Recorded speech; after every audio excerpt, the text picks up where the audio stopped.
Assalamualaikum warahmatullahi wabarakatuh. Waalaikumsalam warahmatullahi wabarakatuh. Masya Allah. Masih semangat kan? Masih Pak? Gimana kabarnya? Alhamdulillah baik Pak. Semoga sehat selalu ya. Amin. Selalu dalam lindungannya Allah Subhanahu Wa Taala. Amin. Oke. Pelajaran kali ini ada yang tahu nggak kita tentang apa? Tentang agama Islam. Nah, itu kan mata pelajaran yang jadi pokok. Yang materi kita hari ini ada ingat? Apa ya Pak? Kemarin belum bilang ya? Saya ingetin ya. Udah kemarin Mas Lutfi kayaknya kemarin sakit kan? Oh iya, nggak berangkat Pak. Ya udah nggak apa-apa. Kita mah santai aja, kita enjoy aja ya. Siap. Jadi pelajaran kita ini siang ya? Apa sih? Oh siang. Anggap aja siang ya. Iya Pak. Kita sholat fardu. Pinter. Nah, Pak dulu ya.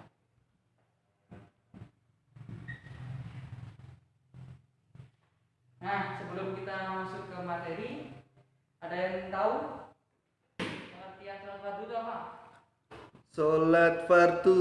Tiang agama bukan ya Pak? Nah, itu secara khususnya. Tapi kalau menurut Al-Quran, itu dalam surat An-Nisa ayat 103, sholat fardu itu artinya suatu kewajiban yang telah ditentukan oleh Allah kepada orang-orang yang beriman dan sudah ditentukan waktu-waktunya gitu loh. Jadi misal maghrib itu udah ada jamnya, terus isya juga udah ada, terus subuh juga ada gitu. Oke, paham kan? Ya Pak. Oke. Nah, dulu sholat fardu itu dulu tuh dari waktu Isra Mi'raj Nabi Muhammad, Allah itu memerintahkan umat Nabi Muhammad untuk sholat 50 kali dalam sehari atau 50 waktu gitu kan dalam sehari. Nah, setelah itu Nabi Muhammad turun ke langit ke berapa lupa, dia ketemu dengan Nabi Musa. Nabi Musa bertanya kepada Nabi Muhammad, berapa ya Rasulullah, berapa kali Tuhanmu menyuruhmu dan umatmu untuk sholat? Nah, kala itu Rasulullah menjawab 50. Dan setelah itu Nabi Musa menyuruh lagi untuk naik ke bertemu dengan Rasulullah, bertemu dengan Allah untuk menurunkan waktunya itu, karena bagi Nabi Musa itu keberatan gitu loh untuk umat Nabi Muhammad, kayak gak sanggup gitu. Akhirnya setelah bolak-balik akhirnya turun sampai 5, dan setelah itu Allah berfirman jika itu udah lebih dari cukup gitu, jadi tidak bisa turun lagi gitu. Perlu diketahui juga sholat fardu ini memiliki 4 macam gitu. Maksudnya macam itu 4 ciri khusus. Jadi pertama itu ada syarat wajib, syarat khusus. Bentar, saya buka dulu agak lupa dikit. Jadi ada syarat wajib, syarat sah, lalu hal-hal yang membatalkan sholat. Setelah itu tata cara sholat menurut Nabi Muhammad, jadi sesuai dengan perintah Nabi. Nah, setelah itu oke, kita balik ke syarat wajib ya.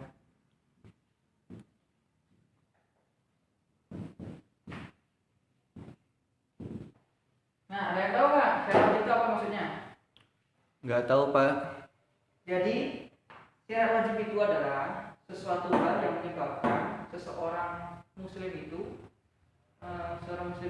diwajibkan untuk menjalankan sholat. Jadi kalau belum memenuhi syarat wajib ini, dia itu tidak diwajibkan untuk sholat gitu. Oke, paham kan? Nah, Iya Pak. apa? Setelah memenuhi ini semua nanti, kalau misalnya kita meninggalkan kewajiban ini, kita bisa kena dosa besar, bahkan bisa mendapati kufur lah. Itu udah berbahaya banget. Nah, terus syarat wajibnya apa aja? Pertama adalah Islam, yang kedua balik, yang ketiga berakal itu tidak bodoh, tidak gila, waras lah ya bahasanya. Terus yang terakhir adalah telah mencapai dakwah, jadi telah sampai dakwah kepadamu. Dan gak mungkin lah kita sebagai umat di Indonesia yang mayoritas Islam, gak mungkin kita gak ada dakwah tentang perintah sholat, itu tidak ada. Pasti ada dari teman kita, sholat kamu udah gede, berarti itu udah ada. Oke, jadi jangan pernah tinggalkan itu semua. Jangan pernah tinggalkan sholat. Kalau kamu tahu Oke, terus eh, terus berikutnya adalah syarat sah sholat. Jadi syarat sah itu adalah syarat sah syarat sah syarat sah sholat adalah syarat yang dilakukan untuk agar sholat kita tuh diterima gitu loh. Jadi kalau kita nggak bisa memenuhi ini semua, ya kita percuma kita mau jengking jempol itu nggak diterima, sholat kita percuma gitu. Yang pertama adalah suci dari hadas besar maupun kecil gitu. Jadi kalau kamu misal nginjak kotoran lah atau mungkin kena liur anjing, ya kamu cuci dulu, jangan sholat karena percuma gitu. Terus juga suci dari tempat najis. Itu maksudnya hadas kecil dan besar. Oke, terus berikutnya adalah bersih badan, pakaian, dan dari tempat najis. Jadi kalau badan kita kotor lah, terus juga kayak habis dari mana kotor itu, jadi mandi dulu atau ketika ya dibersihkan dulu biar kita itu nggak kotor lah ya. Masa mau menghadap Bismillahirrahmanirrahim, masa kita mau maksudnya seadanya kan nggak mungkin toh. Terus pakaian dan dari tempat najis. Jadi kalau misalnya kita sholat itu jangan di tempat yang ada najisnya gitu. Misal kotor kita manahui cuma gitu. Tapi kalau masih dimaafkan kalau kita nggak tahu misal tempatnya itu nggak jelas itu loh, kotor atau enggak, itu masih diperbolehkan gitu apa-apa, dan tidak jelas najisnya itu nggak masalah. Tapi jauhnya syubhatnya karena bahaya. Terus yang ketiga adalah menutup aurat. Kalau untuk wanita itu kan elko, karena kan mayoritas anggota tubuh wanita itu adalah aurat, jadi yang ditutupi kecuali telapak tangan dan muka. Terus kalau pria itu kan dari pusar sampai lutut kaki, itu lebih simpel sih, cuman ya itulah. Terus berikutnya adalah telah masuk waktu sholat. Jadi kalau maghrib jam 6 ya asalnya jam segitu gitu loh. Jangan kamu tahu maghrib jam 6 malah jam 5, itu kan ngapain kamu gitu. Emang mau apa kan nggak mungkin juga gitu kan. Jadi tapi kalau misalnya kamu nunggu sesuatu bagus banget, itu pahalanya gede banget itu. Bisa dicoba ya. Terus yang ketiga adalah yang terakhir adalah untuk aurat. Maksud saya adalah menghadap kiblat gitu loh. Jadi jangan menghadap ke mana-mana, apalagi di rumah saya itu kan nggak mungkin. Kita menghadap kiblat. Oke? Nah, ngomong-ngomong tentang kiblat ini. Ada yang tahu nggak kiblat pertama umat kiblat pertama kita dulu sebagai umat Muslim di mana? Tahu nggak? Di Mekah, Pak. Mekah kan sekarang. Dulu itu di Masjidil Aqsa, itu di Palestina. Di komplek Al-Aqsa gitu loh. Makanya kan kenapa kok sekarang orang-orang di Palestina itu kayak nggak mau pergi dari situ ya, karena di situ banyak sejarah gitu loh. Umat Islam itu di situ banyak sejarahnya. Terus juga mereka pada menjaga, mereka sampai berjihad di situ, itu insya Allah syahid lah, sudah baik-baik saja gitu. Terus setelah itu Nabi Muhammad itu dalam Al-Quran jelaskan, Nabi Muhammad itu berdoa kepada Allah semoga kiblatnya dipindahkan di Masjidil Haram, tepatnya di Ka'bah itu. Ya di sana nggak ada yang menyembah berhala gitu. Dulu kan Ka'bah itu kan tempat berhala. Di situ tuh waktu zamannya Nabi Ibrahim dulu kan di situ tempat untuk memuja-muja dewa gitu loh. Ya orang-orang zaman dulu kan orang-orang aneh gitu kan. Masa batu disembah? Batu apa coba? Kan nggak masuk akal gitu. Nah terus yang ke berapa ini? Ketiga ya, terakhir ya. Ini pengertian adalah wajib. Terus yang terakhir adalah tata cara sholat.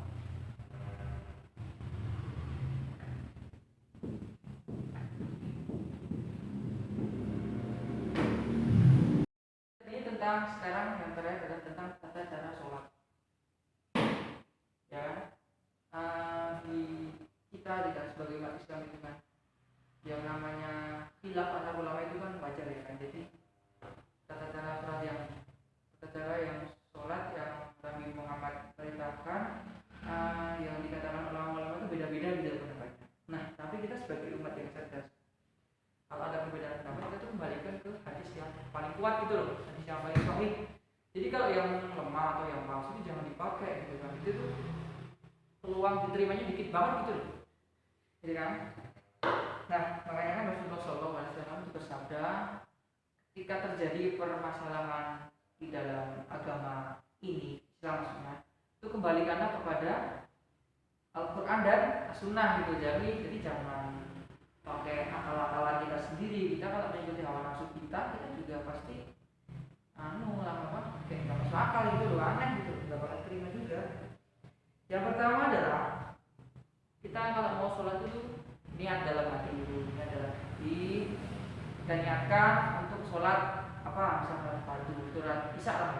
Ya udah kita dalam sholat udah saja, nggak usah sebenarnya sih nggak perlu dengan mengucapkan saya niat sholat fardu, saya niat isya itu kan nggak perlu gitu ya, kita niat langsung aja.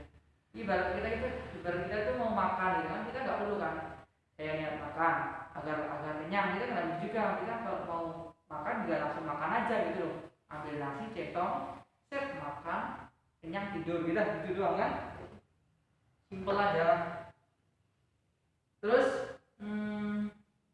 yang B, berdiri ke arah kiblat bagi yang mampu. Jadi kalau sholat itu berdiri, awalnya itu berdiri diawali dengan berdiri gitu. Terus itu bagi yang mampu. Jadi kalau kalian misalnya nauzubillah ya sakit atau mungkin kakinya hilang atau mungkin kakinya sakit, itu nggak usah dipaksain untuk berdiri gitu. Jadi duduk aja nggak masalah. Kalau duduk ya tiduran gitu. Kalau misalnya waktu tiduran kayak gak bisa gerak itu ya kalian cukup duduk sholat dengan dalam hati aja, itu nggak masalah, karena kan itu udah apa ya namanya itu kayak udah keadaan kita gitu loh, bisa dipaksain gitu kan. Terus takbiratun ihram, pandangan mata menghadap ke kiblat, ke arah sujud maksudnya. Nah kalau masalah itu ada perbedaan apa juga. Kalau takbiratul ihram itu mau gimana, ada juga yang sejajar dengan bahu, jadi Allahu Akbar gini, ada juga yang sejajar dengan kuping gitu kan. Itu pendapatnya tuh sahih semua dan kuat semua, jadi monggo kita bisa milih yang mana asalkan itu sama-sama benar dan itu sesuai dengan hadis Nabi, itu nggak masalah dilakukannya. Terus berikutnya adalah membaca doa iftitah. Hafal kan doa iftitah pasti? Hafal nggak mas? Gimana itu Pak? Doa iftitah kan kayaknya udah diajarin waktu SD kok dulu. Yang itu loh, Allahumma ba'id baini wa baina khotoyaya kama ba'ada bainal masyriqi wal maghrib. Allahumma naqqini minal khotoya kama yunqqa thawbul abyadu minad danas. Allahumma sil khotoya ya tisma iwasalji wal barad. Hafal kan? Pasti dong. Apa? Aku yakin kok nih anak-anak di sini tuh pasti teman-teman itu pasti udah pada pintar-pintar gitu. Amin. Ya Allah. Nah, setelah membaca doa iftitah itu udah membaca apa? Tahu nggak? Ruko bukan Pak? Kok buru-buru banget? Buru mau ngapain? Sepak bola. Jangan dong, kalau sudah tuh fokus pikiran kita kemana, karena kita menghadap kepada Allah Subhanahu wa Ta'ala. Nah, itu adalah membaca Al-Fatihah. Itu loh yang Bismillahirrahmanirrahim, Alhamdulillahirabbil alamin, itu ada dalam Al-Quran itu di bagian pembukaan itu Al-Fatihah. Bahkan kalau kita sholat itu nggak baca Al-Fatihah itu nggak diterima sholatnya. Setelah itu baca surat apa? Surat apa mas? Surat Al-Baqarah Pak. Masih ada hafizah ya ini kayaknya. Oh hafiz ya kayaknya. Al-Baqarah ini enggak lah. Kita baca surat pendek. Tapi kalau Al-Baqarah juga monggo kalau bisa ya. Gitu kan? Monggo, mungkin bagi yang lulusan pesantren itu kalau baca Al-Baqarah 1 juz itu nggak masalah. Tapi tolong ya, sebagai imam yang baik gitu. Kita kan sebagai calon imam kan mas, imam yang baik gitu kan, kalau sholat itu juga diperhatikan jamaahnya gitu. Kalau misal kita terlalu lama baca kan kasihan jamaahnya nanti pada melongo, pada berhalusinasi, bayang-bayangan apa, jadi mana nggak fokus gitu loh. Apalagi yang dibaca surat-surat kayak surat-surat itu yang nggak mereka pahami atau mungkin nggak mereka hafal gitu. Jadi yang baca surat yang familiar aja nggak apa-apa, kayak Anas apalah, Al-Kausar, terus Al-Kahfi mungkin. Oke, dah. Terus apa lagi? Setelah itu setelah baca surat pendek terus ngapain? Apa? Sujud. Rukuk dulu tadi Oh, kan rukuk. tadi kan. Oh iya, Udah Pak. lupa ya Mas? Bentar, kayaknya Mas Teguh itu saya curiga kalau sholat itu langsung sujud ya dari takbir itu. Enggak, Pak. Oh enggak. Kok kayaknya masih lama. Enggak aja enggak ya Mas ya? Iya, Rukuk Pak. ya kan? Rukuk itu gimana? Rukuk itu gini kan? Nah gini lurus, lurus gini kan? Menghadap kiblat. Kalau Nabi Muhammad itu bersabda juga ada yang sholatnya itu sampai 50 tahun atau berapa tahun nggak diterima karena dia tidak menyempurnakan rukuk dan sujud. Jadi kalau sholat, kalau merasa rukuknya itu belum sempurna tuh jangan bangkit dulu gitu, dibenerin dulu, dilurusin, dipolkan kan, disempurnakan, setelah itu baru berdiri gitu kan. Nah terus setelah itu kita iktidal ya. Iktidal itu sami Allahu liman hamidah, nanti baca Rabbana walakal hamdu. Itu kalau misalnya ada makmum dan imam, itu nanti imam membaca sami Allahu liman hamidah, yang makmum membaca Rabbana walakal hamdu. Tapi kalau setelahnya sendirian atau mandiri gitu kan, itu dibaca semuanya sendiri gitu. Nah terus setelah itu habis itu ngapain? Habis itu adalah sujud, yaitu sujud 2 kali ya kan. Tapi pertama setelah habis itu sujud, setelah itu bangkit lagi sujud lagi gitu. Sujud ini yaitu dengan menempelkan 7 anggota badan. Jadi ini apa, dahi, hidung 2, ini telapak tangan 4, terus ini apa ini, kaki. Kakinya yang lutut 2, lututnya 2 kan, jadi berapa? 4, 6, terus ujung kaki 2, jadi 8. Maaf, jadi 2, 7, 8. Jadi ya maaf lah ya. Setelah itu duduk di antara 2 sujud. Duduk di antara 2 sujud ini adalah duduk di antara pertengahan gitu loh, antara setelah sujud yang tadi sama sujud yang kedua gitu. Setelah itu adalah duduk tasyahud. Duduk tasyahud ada 2, duduk tasyahud awal dan tasyahud akhir. Tasyahud awal namanya iftirosi, terus tasyahud yang akhir namanya tawarruk. Kalau kita sholatnya cuma 2 rakaat, itu nanti kita pakainya duduk tasyahud akhir aja langsung gitu. Tapi boleh juga sih kita kalau saya cuma 2 rakaat boleh pakai yang awal iftiros tadi sama tawarruk gitu, bebas. Itu khilaf antara ulama, bebas sih mau yang pakai anak. Terus kalau misalnya 4 rakaat itu terus rakaat yang kedua itu nanti duduk istirahat awal, duduk tasyahud awal misalnya iftirosi, terus yang terakhir sebelum salam nanti duduk tasyahud akhir itu duduk tawarruk. Oke, Pak? Ya, Pak. Ya, terus membaca tasyahud akhir. Paham gak? Ya, at-tahiyatu lillah wassalawatu wa thayyibah. Assalamu alayna. Apa enggak? Apalah pasti orang udah hafiz tadi kok. Calon hafiz. Amin. Itu kan. Setelah itu namanya membaca at-tahiyat kan. Setelah itu membaca sholawat Nabi, itu sholawat Nabi Ibrahim. Jadi itu Nabi Muhammad berdoa agar yaitu diberi sholawat itu seperti waktu sama seperti keluarganya Nabi Ibrahim itu loh, biar dinaikkan derajatnya. Terus setelah itu sudah selesai semua membaca salam sebagai bentuk. Jadi assalamualaikum warahmatullahi wabarakatuh. Assalamualaikum warahmatullahi wabarakatuh gitu. Oke. Terus yang terakhir ada tertib atau urutan. Jadi jangan ngawur ya, maksudnya tuh habis takbir langsung rukuk itu kan salah. Masa kalau waktu langsung itu kan itu enggak berurutan. Itu yang paling penting yang terakhir itu. Itu yang terakhir tapi yang paling pokok sebenarnya. Pokok di antara yang lain. Oke, paham nggak? Ya, Pak. 3 ini simpel sekali sebenarnya. Ini kan. Nah, oke.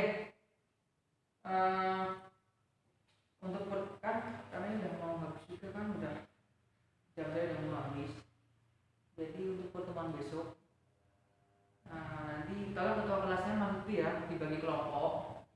nanti bagi siapa aja yang siap dalam praktekkan sholat sesuai dengan tarjih Muhammadiyah, sesuai dengan tuntunan Nabi Muhammad. Nanti materinya saya bagi ke WA, saya WA Mas Lutfi, nanti itu dibagikan ke grup terus dibagi kelompok ya. Ya. Oke, besok siapa aja yang paling siap boleh maju duluan. Ya, Ini yang Pak. pertama dapat nilai bagus. Oke, siap? Siap. Ya, alhamdulillah. Mungkin itu aja saya akhiri ya. Karena udah jam segini juga. Banyak kurangnya mohon maaf. Tetap semangat. Lastu bi khairikum. Saya tidak lebih baik daripada kalian. Terus akhir kata, wassalamualaikum warahmatullahi wabarakatuh. Waalaikumsalam warahmatullahi wabarakatuh.